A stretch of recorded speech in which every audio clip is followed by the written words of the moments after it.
All right, we're out here at 496 George Tate Drive. This is a repair attempt. We're going to be using the National Academy of Forensic Engineering claim number in blue. We're going to talk about a few previous repairs that have been attempted, old prior repairs. Several years ago, these shingles were replaced. As you can see, the amount of damage that was caused due to that. All right, there's multiple of those. So the first thing I want to discuss is this old repair right here beside this dormer. As you can see, this is an old previous repair that was done, and you can see how much damage was created on the shingles directly above where they did this repair. The shingle here, here, and here. So this one repair damaged 1, 2, 3, approximately 4 shingles were damaged just from this one small repair. Now we have another one here. This shingle has not been repaired yet, but it is prescribed by State Farm to be repaired. Now I drew out the shingle on where it actually goes, and it goes underneath this slope. How am I supposed to change this shingle out when it goes up underneath this ridge shingle, or I'm sorry, this valley shingle? So this further consideration needs to be made as far as tearing this slope off in order just to get to this one slope. And you can see, same here, with these damaged shingles up top, they go up underneath this ridge. This ridge will need to be removed in order to replace these shingles as well. Further consideration for that, along with these as well. Here's another repair attempt that was done. It's an old repair, not too terribly old, but as you can see, amount of hinging and creasing in this shingle right here, which I guarantee you come loose and flipped up as a result of this repair. So here's another one, 2 shingle repair, and you can see directly above it all the hinging and creasing that it created on the shingles around it. And we have another one here. This is an old repair that was done, the hinging and creasing on it as well.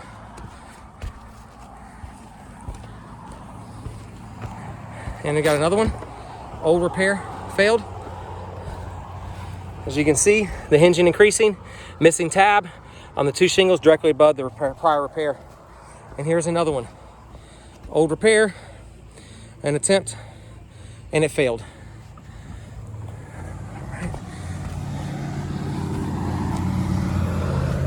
And here is a pretty good demonstration on how all of these shingles right here have damage on them, and they go directly underneath this ridge. This entire ridge would need to be removed in order to start replacing these shingles. All right, so we're going to go ahead and move to the back. There are a few issues on the back that need special consideration as well. The shingle here, prescribed by State Farm to be replaced. How am I supposed to do that when it is sealed to this box vent all the way around it?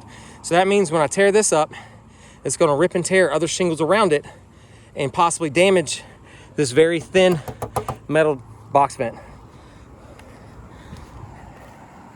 I have others here, same thing.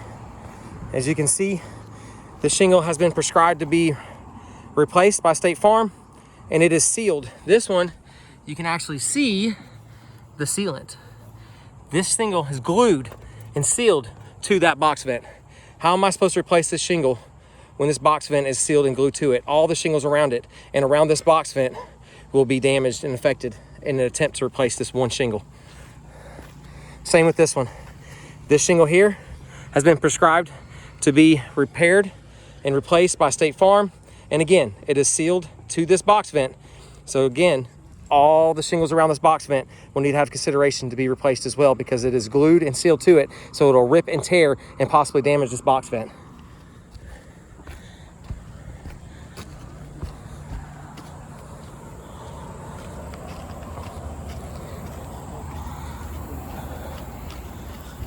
All right, as you can see, we already have our repair area chalked out. This is a prior repair that failed as well. All right, as stated before, we're going to use the National Academy of Forensic Engineering repair attempt. Shingle X is the damaged shingle prescribed by State Farm to be repaired. I've outlined and numbered all the shingles surrounding it, directly above, directly below, 1 through 9. And as you can see over here, I have a control area with no wind damaged shingles in this area. This will be my control area for the amount of granule loss. If this right here, nothing should happen to this. Nothing at all, right? Should be no granule loss. Should look exactly the same from when we first started because we're not going to touch it. This area right here, so I got a pitch hopper directly below it, seals to the roof in order to catch all the granules that may or may not come off of this as we attempt to repair it. I'm going to be using the approved tools by State Farm. I have the approved roof snake and an approved roofing hammer with several roofing nails. All right.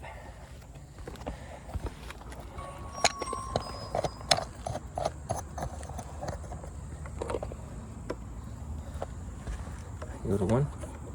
Yeah, go to one. Well, I think that's good. We can take out try the phone. Yep. Yeah, it works. Full visual. We actually bring it up a little bit further. There you go. Okay. I learned something today. I didn't think you could teach me a thing. That's perfect. You're good. All right, so the first thing we're going to do is I have indicated in green dots where potential nail holes could be. So in order for me to remove this shingle, I have to take the nails out. In order for me to do that, I have to break the seals on shingle 6 and shingle 5 in order to locate this first row of nails. So I'm going to start right here on shingle 5 all the way to the right. It's already loose. I don't have a nail here, so shingle 6, I got to break this one free. As you can see, it's stuck pretty good right here. All right, shingle 6. Being very careful not to create additional damages and never to bring the shingle up more than 45 degrees if it can help it. So first thing I want to do is I'm going to locate my nails here. 1, 2, 3 nails in on the first row. Now on shingle 7 is directly above the shingle that I'm prescribed to replace. So I'm going to go ahead and break the seals free on this one.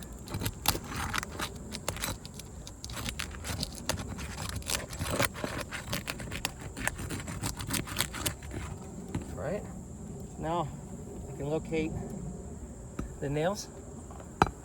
They did the All right, so now I have to go under shingle X in order to pull the nail free.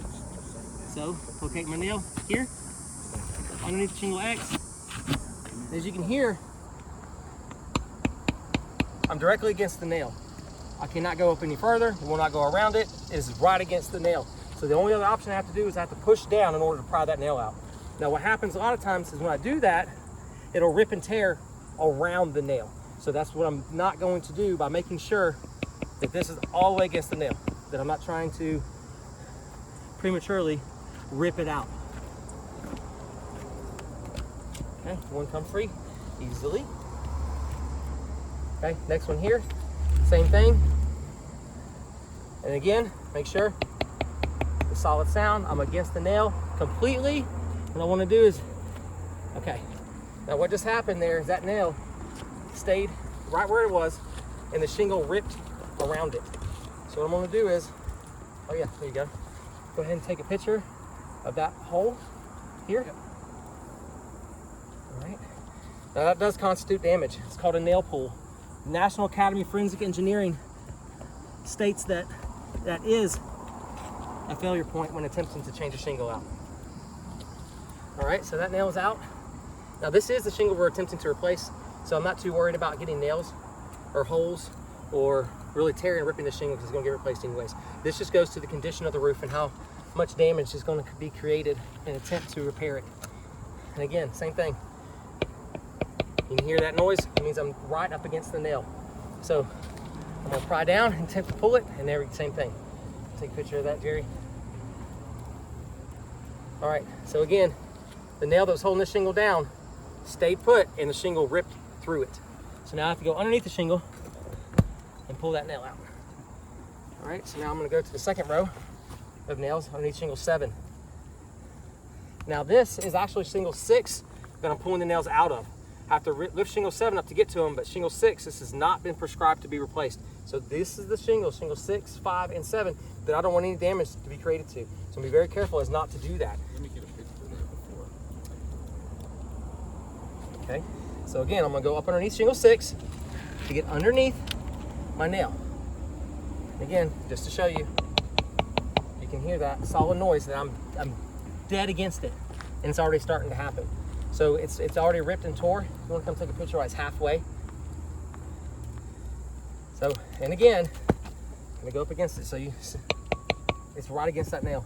So, and it ripped right through. So now I got to go up underneath shingle 6. Now this is damage to a shingle that we are not prescribed to be replacing. So this is damage outside of what we are trying to do. This is outside the scope of work. So further consideration needs to be made for additional shingles or full roof replacement given the irreparability of this roof. So first row nail's out, second here. I got another nail here. And again, I'm gonna do the same thing. Go up underneath shingle 6 and attempt to get right up underneath it. And again, right up against that nail. And I'm gonna attempt to pull it out. Oh, and that one came out ever so nicely.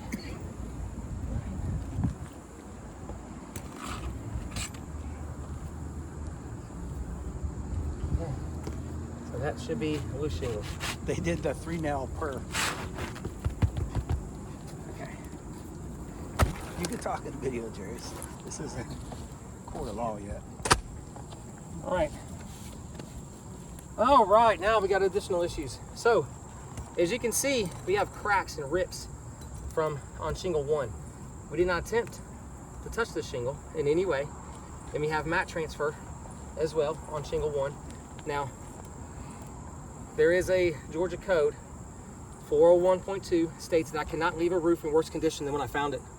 Now, uncovering these additional damages here and here I can't leave it. I would definitely have to replace the shingle now that we've uncovered additional damages that is irreparable. Like, I can't just seal that down and expect that not to leak. So because of this shingle being damaged, flipped up, flapping, now I've got water. You can see that is a nail holding the decking down right into there. Can you get a picture of that, Jerry? See that?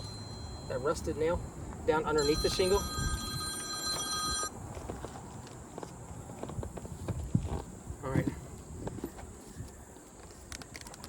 All right. Now that we've identified multiple failure points on shingle 6, ripped and tore, in an attempt to get those out, we're going to go ahead and the shingle that we could find that closely resembles what's here, we're going to go ahead and install this shingle.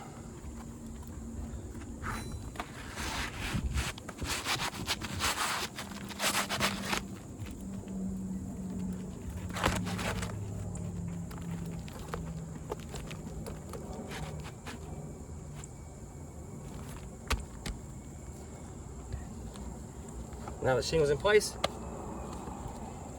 Roof snake. Roof snake has this little groove right here. It wants me to stick a nail in and be able to drive that in. So that's what I'm gonna attempt to do. So I'm gonna lift up shingle 6. I'm gonna stick my nail.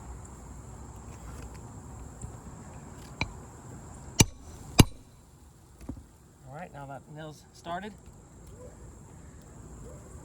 You can see how crooked this nail went. Jerry, come over and take a picture of this.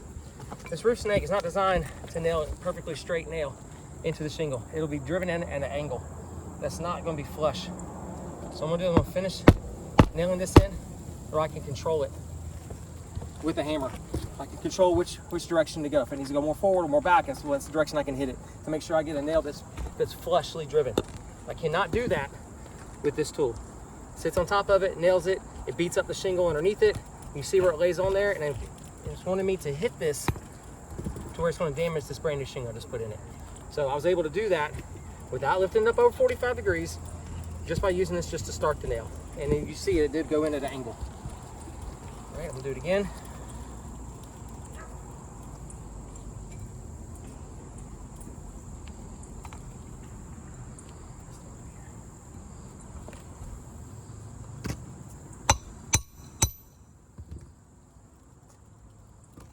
Same thing. That nail's been driven in an angle, and if you get a picture from the side, you can really tell. Yeah. All right. So now I can take this hammer, and then I can control the direction of the nail. So the roof snake has its place. It's just not to finish and to get a flushly driven nail into a shingle. Maybe get it started, but not to finish.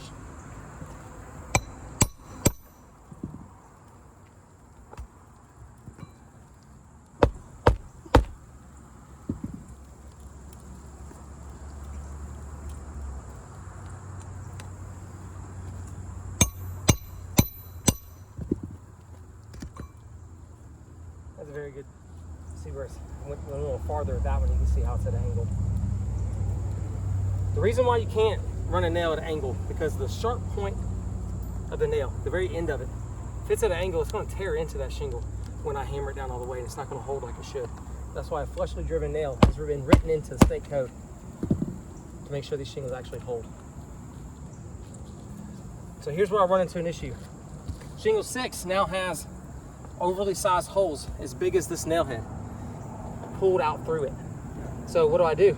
If I try to put this in the same hole, the holding strength is no longer there. The same hole in the plywood is not going to hold the same strength as a brand new hole in the plywood. So that means I have to move this nail over and nail it in a different area to make sure that this holds.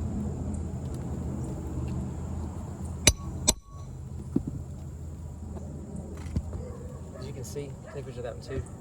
It's just, it nails them crooked. No matter what you do, it's always going to be crooked.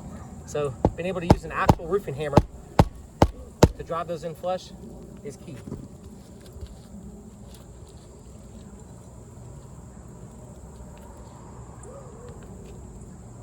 And again, I'm having to use a different area. Can't nail it in the same hole. It won't hold the same.